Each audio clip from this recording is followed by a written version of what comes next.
Catalan independence. Thousands take to Barcelona streets to protest Rajoy power strip.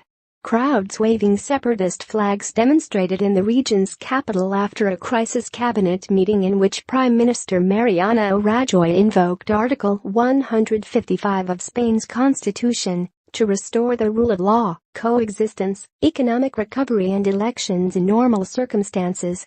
Mr. Rajoy said those elections will be held under Spanish rules within 6 months following the stripping of power of Catalan leader Carles Puigdemont.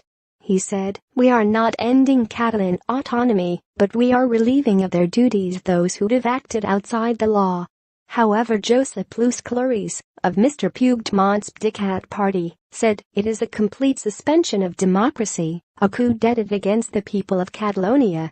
The move follows a referendum for independence held in Catalonia on October 1.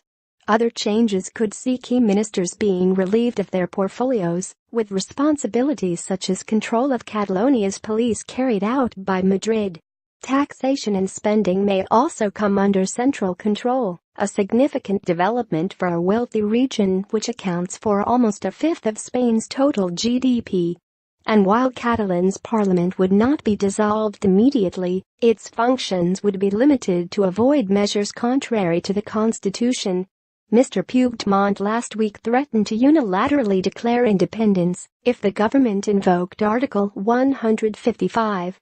Spain's Attorney General said such a move would see the Catalan leader charged with rebellion, a crime that carries a maximum 30-year sentence.